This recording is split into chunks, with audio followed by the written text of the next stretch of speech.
Quando nós decidimos alugar uma casa, um apartamento, uma sala comercial, sempre bate aquela dúvida: o que é responsabilidade do inquilino, o que é dever do proprietário? E é por isso que nós recebemos hoje aqui o Felipe, ele que é advogado e que vai nos ajudar a sanar todas as dúvidas sobre quem é o responsável por determinada despesa. Felipe, tudo bem? Seja muito bem-vindo aqui. Tudo bem, Lise?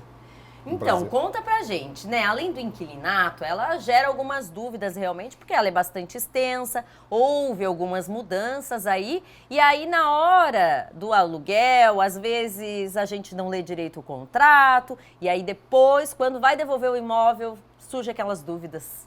Exato. Então, o contrato, ele justamente é para trazer maior segurança entre as partes. É claro que nós temos uma lei específica, né, a 8.245, que é a lei de locações, e ela é muito bem redigida e onde disciplina aí todos os deveres e direitos das partes. Então, todo contrato, né, tendo essa relação jurídica entre as partes, vai prever lá as obrigações de quem está alocando e também as obrigações de quem cede o imóvel à locação. Então, a via de regra, sim, e as questões básicas relacionadas ao proprietário são aquelas relacionadas a receber o imóvel, a receber o valor do aluguel do imóvel pelo tempo que foi determinado, destinar o imóvel para a sua habitação, que ele esteja em condições de serem habitadas, e outras questões relacionadas ao imóvel e ao tratamento dessa negociação entre as partes. Por outro lado, o locatário, que é aquele que recebe o imóvel, tem que pagar em dia, também tem que usar o imóvel de acordo com a sua destinação, entregar ele após o término do contrato de uma forma com reformas, exceto aquelas pelos desgastes naturais dos utensílios. O que seriam desgastes naturais? Que às vezes também fica em dúvida, né? Exato, são aqueles itens dentro do imóvel onde que, evidentemente, pelo seu uso normal, ele vai se depreciando aos poucos, como o próprio piso, né?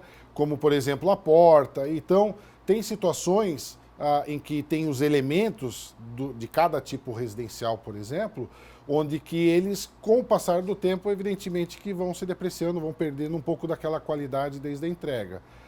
E nesse ponto é importante que também as partes deixem expressamente registradas no contrato o que deve ser entregue ou como deve ser devolvido o imóvel ao final da locação. Por isso que é importante uma vistoria antes e depois, né? Registrado com fotos. Exato, o registro com fotos, o detalhamento por escrito, anexo ao contrato e com a rúbrica de todas as partes nesse contrato é fundamental para que tenha aí mais validade jurídica ainda.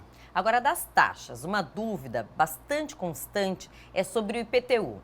Paga-se IPTU, não paga-se IPTU? Porque a lei também confunde um pouquinho nessa questão, né?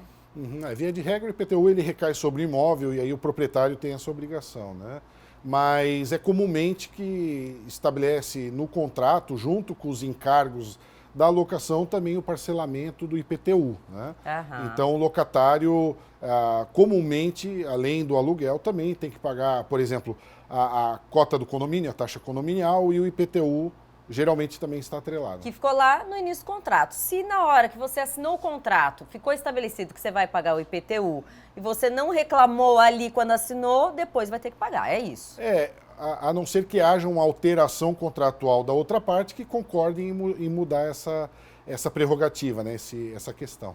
Legal. Gente, olha, o Felipe vai continuar aqui conosco durante todo o programa, então ainda dá tempo de você fazer sua pergunta. Se você tem alguma dúvida, daqui a pouquinho a gente volta então a conversar com ele sobre as nossas dúvidas aí sobre a lei do inquilinato, né? Qual que é a responsabilidade aí de quem está alugando o imóvel e de quem é o proprietário desse imóvel?